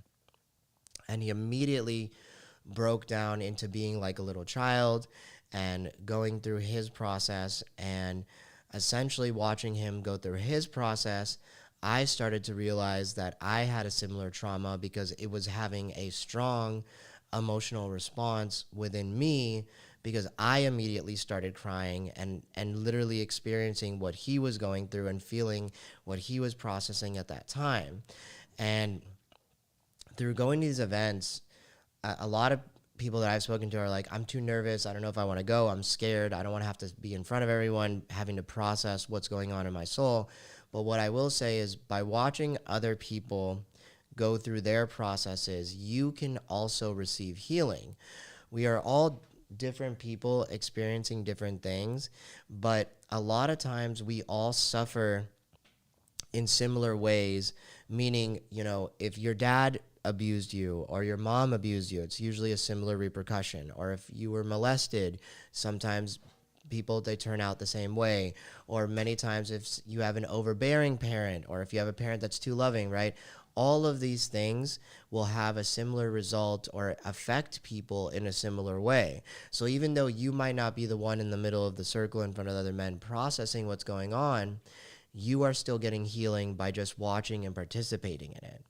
And so that was like the very first eye-opening moment where I started to realize, oh my God, I have some things that I need to work through too, because I couldn't even hold it together. And I started crying and I started like feeling the emotions that he was feeling as we supported him through it. And so watching that was very powerful for me, and also understanding that a lot of us are very different, but we've all suffered in very similar ways. People are scared and intimidated. Just think about it logically. There's 20 guys in your group. You're all circled up, and you're supposed to process dead center. And a lot of us like can't even make eye contact for more than a minute, let alone have 20 grown men stare at you when you're going through your most vulnerable moment. Yeah. And the thing that took me by shock, I knew I had some traumas and all that kind of stuff when I was growing up, but I didn't realize how much you could actually heal through another man, especially like watching him, like you were expecting, like that was the most unexpected thing about my entire experience at Sacred Sons, was having my own emotion being processed and healed through someone else. And I didn't have to speak sometimes. I would just start crying. I would just break down, and I could feel that pain because you've been there in that moment with that person before. And it's like the most magical thing, medicine, if you want to call it, that you can experience is healing through someone else and being fully present and finally being seen for the first time. Yeah. Frank, you're absolutely right. I remember us talking about how you'd also received the healing just from watching the other gentlemen going through whatever they were going through in their process. And a lot of this stuff is obviously energetic in the sense that we all feel things, and I think you can feel things in the same way, even though it might be a completely different experience that you went through. And after watching one of my best friends go through his process and seeing what he went through, it just opened the doors and it opened my eyes to the fact that I had probably suffered some traumas and that there were things that I needed to work through. And throughout the rest of the weekend, I never really stepped in to the circle because I couldn't pinpoint what was going on. And I think I had just a lot of emotional blocks that I wasn't willing to acknowledge yet at that point. I feel that some people are more ready and on the edge to experience what they need to experience or to process what they need to process, and then other people need to become more open to it. And for me, I had done a really good job of shoving all my emotions deep, dark down into holes in my body, and I wasn't ready to feel them or to express them. I honestly couldn't tell you the last time I remember crying watching one of my best friends go through his process. And I don't remember like feeling sad. I just remember just always feeling neutral about a lot of things, except when I was going out with friends and maybe partying, and after I drink, I would then relax and feel a lot better. So for me, that weekend, one of the most important things that happened for me is, I wouldn't call it per se a process, but they had something called the Death Lodge. So the Death Lodge was essentially what they had set up was a space for people to come. You make an offering that's supposed to represent something to you. For me, we had done this one exercise where we had chosen an acorn from the forest, and the acorn was supposed to represent like almost like rebirth and redeath, how like the acorn has to die for it to be growing into this giant oak tree. And so I took this acorn because there was a part of me that I wanted to let die at the Death Lodge. And for me, what I had essentially felt is that most of my life I had not been speaking from a place in my heart, and I had not been speaking from a place of truth, almost, where I had been speaking what I thought other people wanted me to say and not speaking what I really wanted to say in my heart. And so when I was younger, I was always taught, act this way, be this way, say things this way, do things this way, and almost to ignore my intuition and my heart in its entirety, and instead to speak from my brain and to speak from a logical way, an analytical way, and to not really use my emotions or to just say what was really on my soul. And so I got sick of it, and it got to a point where, but I know my intuition was screaming and was yelling at me and was trying to tell me things, and I was completely ignoring it. And it got to a point where I realized I needed to make a change. Otherwise, I was going to keep feeling the same way that I was feeling and keep acting the same way that I was acting. And I was going to keep in this cycle of depression and never get out of it. So I went down to this death lodge, and I think I have a picture of the death lodge so you can kind of get an idea of what it looked like. But as you can see here, there's a picture of me sitting in the death lodge. And they set up a that mirror. doesn't look like you. No, it doesn't look like me. I was nice and bearded. This is not a great photo. I am going to be honest. I didn't think I would be sharing this photo with anyone. But that's like you sit in front of this mirror and you essentially talk to yourself. And I think I had another photo too. This one. Nope, that's not it. There was another photo which I took which showed like a bunch of offerings that were on the ground, which this is like people would come and they would give different offerings. Some people brought mushrooms. Some people brought acorns. People just came and made an offering. And you also take a piece of wood. And as you saw in that photo, I had a piece of wood with me because you're supposed to imbue in that piece of wood whatever part of your soul you were going to let die or whatever you wanted to let die. And so I went down there to let that piece of myself die. And I went down there and I'm looking at myself in this mirror and I essentially just start talking. And one thing leads to another where I'm literally just start puking like word vomit, just like all these emotions and all these thoughts and all these ways about how I felt about me essentially not speaking from a heart place most of my life. And I thought I was going to go down there for 2 minutes. It was going to be great and I was going to be done. I ended up sitting down there talking to myself for 45 minutes, just looking in the mirror, talking to myself. And it was one of the strangest experiences of my life. And it ended up being one of the most powerful experiences of my life because going through the conversations that I was having with myself, one of the things that I realized is even when I was sitting with myself, talking to myself, I tried to lie to myself. I don't know how to express this. It was one of the most disheartening feelings I'd ever felt in my entire life. Who the hell tries to lie to themselves while they're talking to themselves? Like I was sitting there trying to create these like alternate scenarios saying, oh no, you actually don't do that. You're not really like this. You're not like that. And I remember saying to myself out loud, are you trying to lie to yourself right now while talking to yourself? And it was like, I was like laughing, but like feeling a little crazy at the moment. So it was like this eccentric moment where I was like, this is insanity, where I'm trying to like bullshit myself. And it was this very sad realization that I had almost pre-programmed my brain to give certain responses and to respond in a certain way my entire life instead of speaking from a place that was true and was from my soul and what I really meant to say and what I wanted to say. And I remember sitting there and like at one point I just started like crying because I was so sad and disheartened with myself that I would even try to lie to myself. It's like, there's no one else here. Who am I trying to impress? What am I trying to prove to anyone? Why can't I just be real with myself and speak from my soul? And what I'd realized is like most of the time when I spoke to others, the saying goes, listen with 2 ears and speak with one mouth. I was listening with no ears and I was speaking with 3 mouths. I was always just thinking about what I was going to say next and did not really care what anybody else was saying to me. And I shouldn't be this extreme with myself, but this is how it felt at that moment, is that I was just always concerned about myself and I was not concerned about what other people were telling me. And my whole life I felt like I was always preparing speeches before I was even really listening to what my soul wanted to say. I wasn't really hearing what somebody was telling me because I was just thinking about what I wanted to respond next.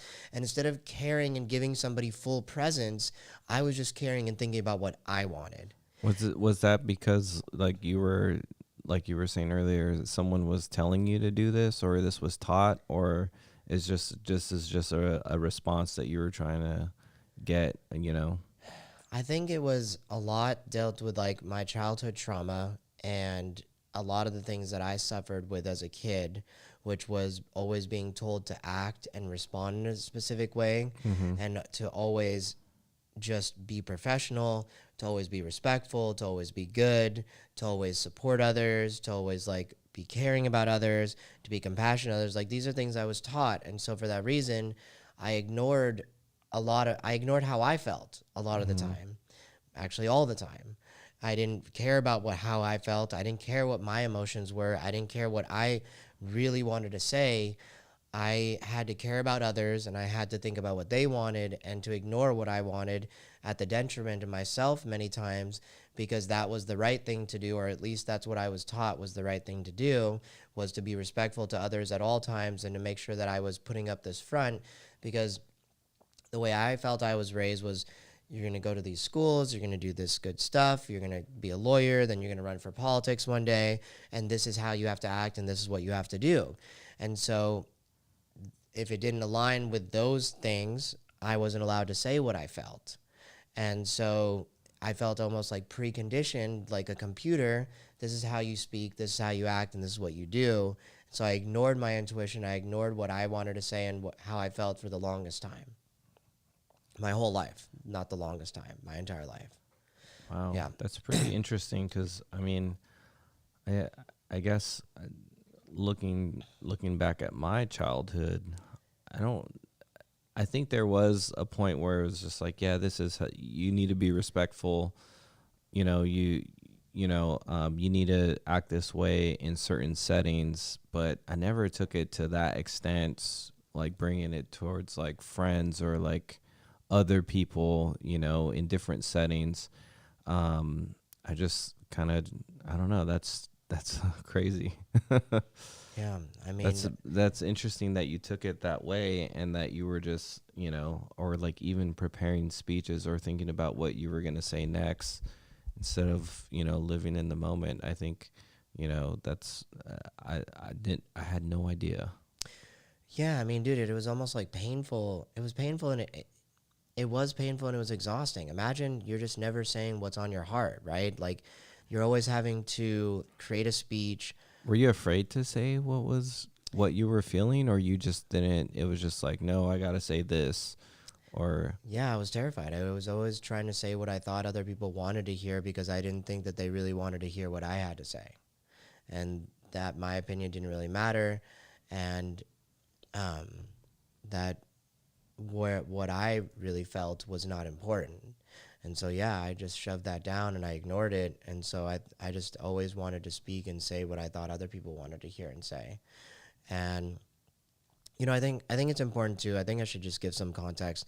You know, we're almost at the point where like, I feel like I should, like going through this week, like this specific week, I started to realize a lot of the stuff that I had like been through and what potentially my traumas were. And I remember like leaving the Convergence event, and we're going to get back to Convergence because I want to talk about some other things there, but I remember leaving and talking to John on the way out and starting to talk about a lot of the stuff that I had been through as a kid, and he was sharing his story. I'm not going to share his story, but through sharing his story, he was able to help me tap into what I believe and started to figure out like what some of the things that I went through.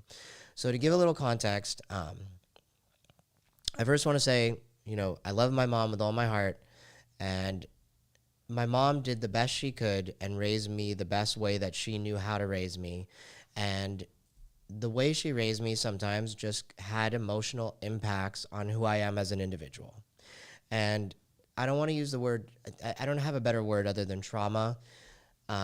They were just heavy emotional events that had a psychological impact towards the human being that I became as an adult. And my mom had 14 pregnancies, and she lost 11 children. So 11 children died, and she had an ovary that was shaped, or her ovary was shaped like a heart instead of an oval. So she was not supposed to have children. She kept trying to have children, and thank God she kept trying to have children, right? Otherwise, you would have my beautiful face on this planet, and we wouldn't be talking here right now. Yeah, we wouldn't be here talking. But I couldn't imagine trying to have children after losing 2 or 3, and so she lost 6 before me. And she just kept trying to have kids, and had all these miscarriages. And so I can only imagine the trauma that my mom suffered going through all these procedures, trying to have children, she was basically pregnant for 20 years. Wow. And I don't know many people that can comprehend that level of suffering. I think some people might lose their minds after losing 1 child, right? Yeah. And she lost 11. And so when I was born, it was very important that I was very well protected, that nothing happened to me. Like, they were so worried about me, and they wanted me to be the best. And I understand that my mom literally gave up everything for me to be born. And she just wanted me to be the best. She wanted me to have the best. She wanted me to do the best. And she was not going to allow me to do anything but act the best, be the best, and do the best. And that's because she gave up her whole life for her children. And so due to that result, she was very strict in the way that she raised me. I was not really allowed to hang out with other children at the risk of getting molested or getting kidnapped or just getting hurt walking down the street. Or getting sick. Getting sick. I was never allowed to play out in the streets. I never, ever remember being allowed to go anywhere without my mom being there. There was no... You were like the bubble boy, right? Just wrapped. I was the bubble boy minus the bubble. And like, as one of my friends said, like a gilded cage. Like, don't get me wrong. My parents did a great job raising me. They gave me everything. I was a spoiled brat. I will be the first to say that. Yes, I agree with And, that. Yeah. Such the notion. Yeah. And that character trait has translated into my adulthood. I am still a brat in many ways, but like, I remember my only friends growing up were my cousins, because those are the only people that my mom felt safe with us hanging out with. And I just remembered always wanting to hang out with other kids or go be around other kids. And, you know, I was also like the runt. Like, I was very little. I mean, like, I also wasn't supposed to survive. So maybe that's part of the reason that, like, I didn't grow to, like, be of substantial height like some other giants of our friends in the room. But you have a very tall personality, though. Dude, could you imagine if I was a big dude with this personality? It would be a problem. But yeah, and so, you know, my mom was very strict, and I was also just one of those kids. When it came to like grades, you know, I would get spanked if I didn't get an A+, right? If I got an A, it wasn't good enough. It had to be an A+.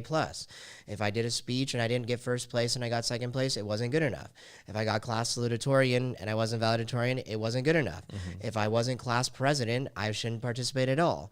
So I had to be the best at everything, or it just wasn't good enough. And so there was a lot of pressures that just came with that, and there's a lot of stresses that came with that as being a child.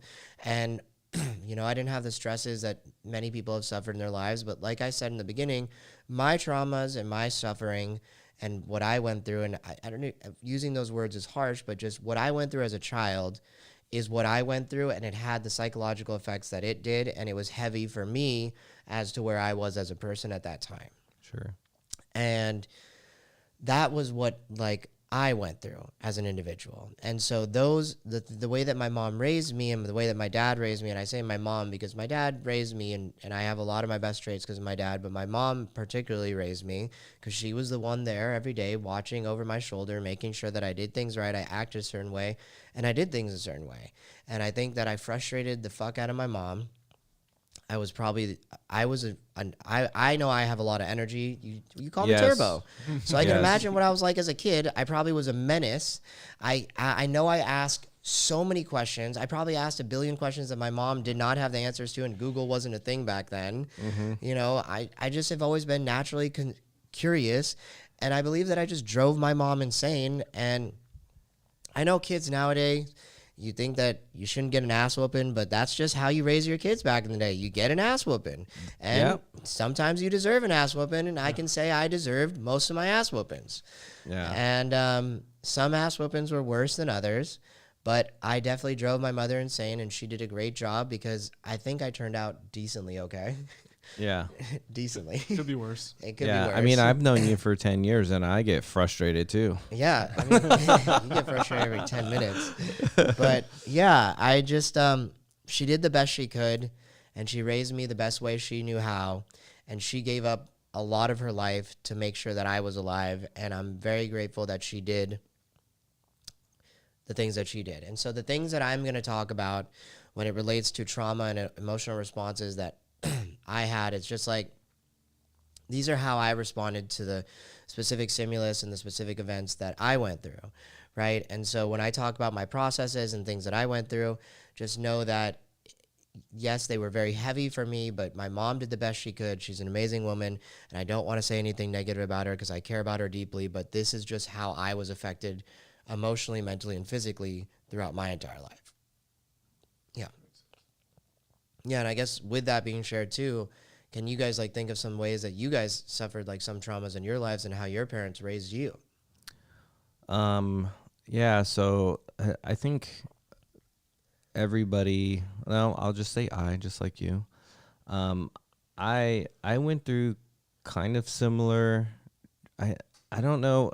So when you talk about trauma, like I try to figure out how that has affected me as a person, you know, because I've been through some things that people would be like, you're crazy. So I remember, you know, when we would get in trouble as kids, my mom would throw rice, like hard rice on the ground, and we would have to kneel on it and hold out encyclopedias like out like this and hold it out.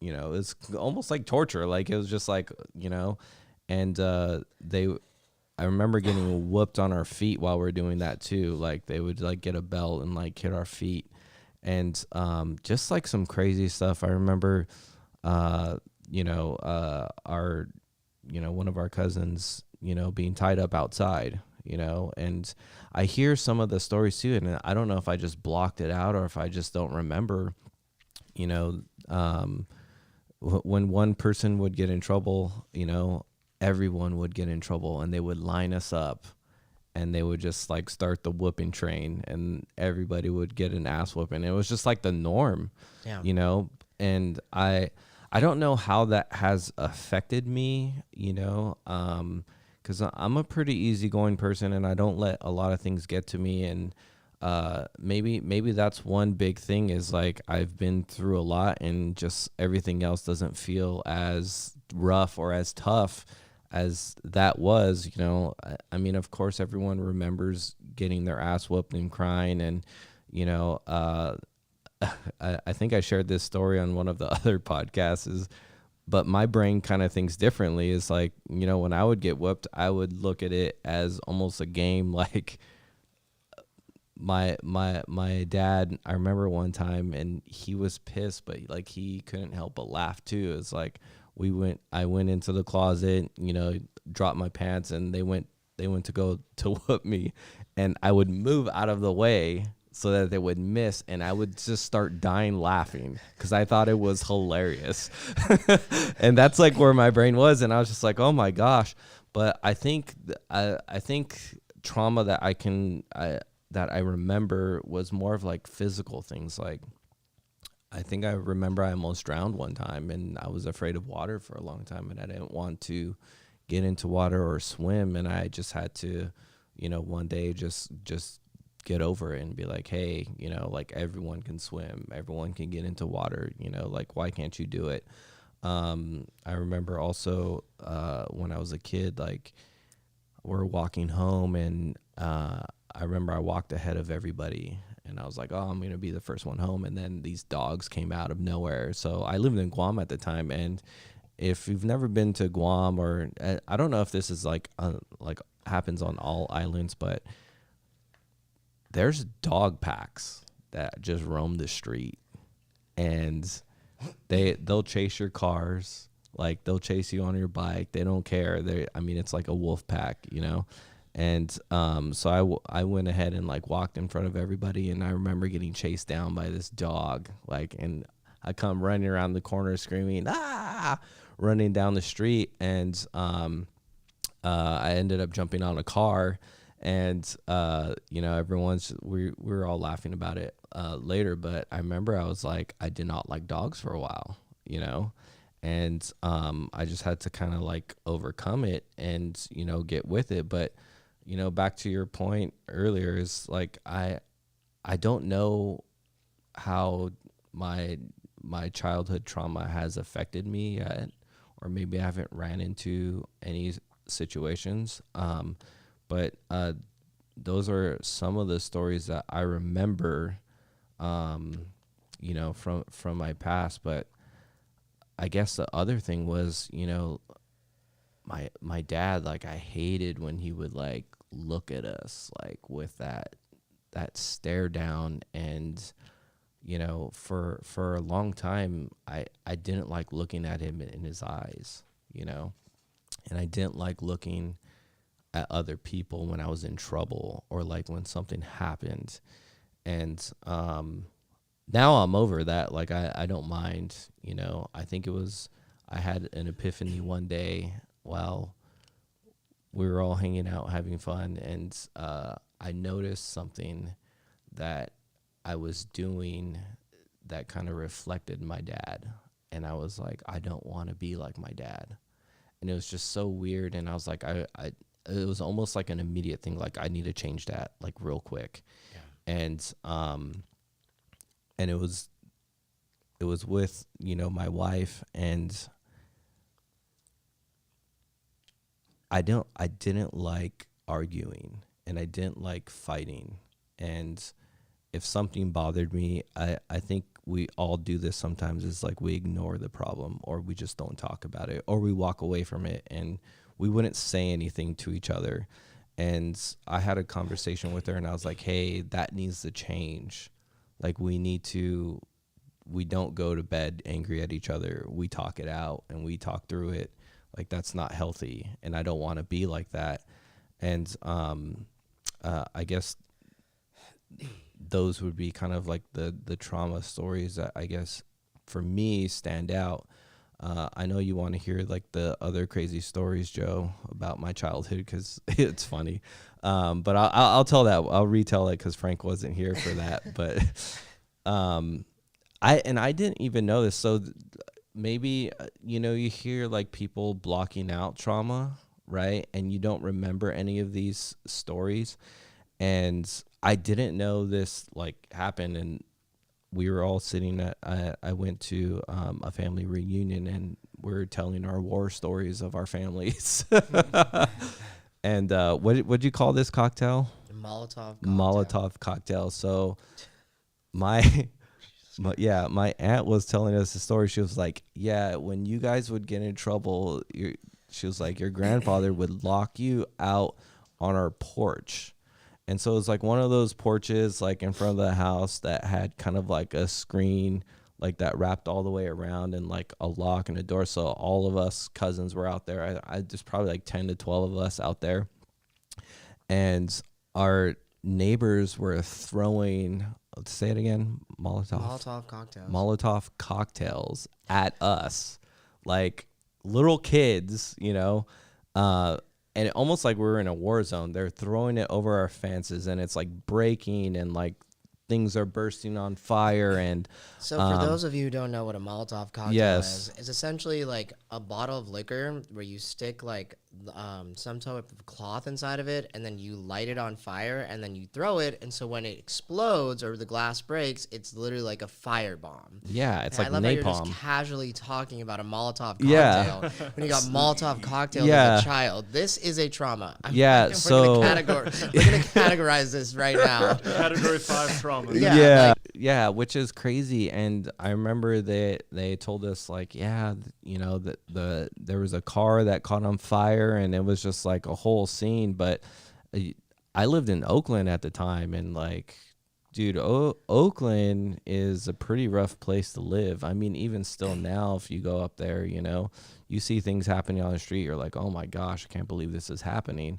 And I'm still curious on like how things like this have affected me. I don't know what I can't tell from my personal experience, because I feel everything I do is just like normal. Like I'm a, normal day human being. And maybe I haven't hit it yet, or maybe I have and I just gotten over it, or maybe it's just all blocked out. I have no idea. It could be a combination of everything, but I think you might have even hit on it earlier where you were talking about how you just don't think things are a big deal. Yeah. You've been Molotov cocktailed. I don't know how much more intense it gets than that other than going to war, right? And obviously, I'm not trying to compare my traumas. Well, Joe, I heard, I don't know, like probably when I was like 20, 22 or 23, I remember hearing this quote. It was like, if it's not going to matter in 5 years, don't waste 5 minutes on it. So I try to brush everything off, and I'm just like, instead of, trying to find the problem, I'm always like, what's the solution? Who cares about the story? Like, let's move on from this. How do we get past this? Because I don't want to waste time on this, because I've seen how holding grudges affects people. I've seen how like other family members don't get along with each other.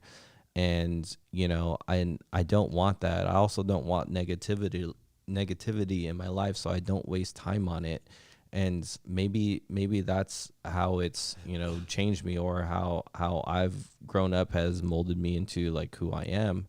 But I grew up in a very religious home. We went to church on Sunday twice. We went to church on Wednesday nights. We went to church on Friday. We went to church on Saturday. That was my whole life. And, and my parents were really strict on everything. And I feel like that too made me more open to things, like, because I wanted to explore, but I wasn't allowed to. Like, I like going on adventures because I wasn't allowed to. Yeah. I think that probably has, a big impact on who I am, and why I'm so social, and I like being out, and I like meeting people. And it's probably because I never got the chance to, I was always held back, so I was like, hey, you're all about family and God. And, and I was just like, but I'm not. I want to spread my wings and, fly. So, yeah, but that's just a little glance at my life here. Yeah. And to clarify, I want to go back to the story you're telling. When you were being locked outside on the screen porch, if you will, with all of your cousins, and your neighbors were throwing the bombs at you, is what they were. Yeah. Was this like in works? Like you when you were locked outside there, was like that was the punishment? Your neighbors were doing this, or like what was the scenario with that? Oh, that was just casual, like they were just doing this for the fun of it. Yeah, that was just I think it was some kind of retaliation or something. It was just weird. Like we grew up on this block where almost like your family was your gang.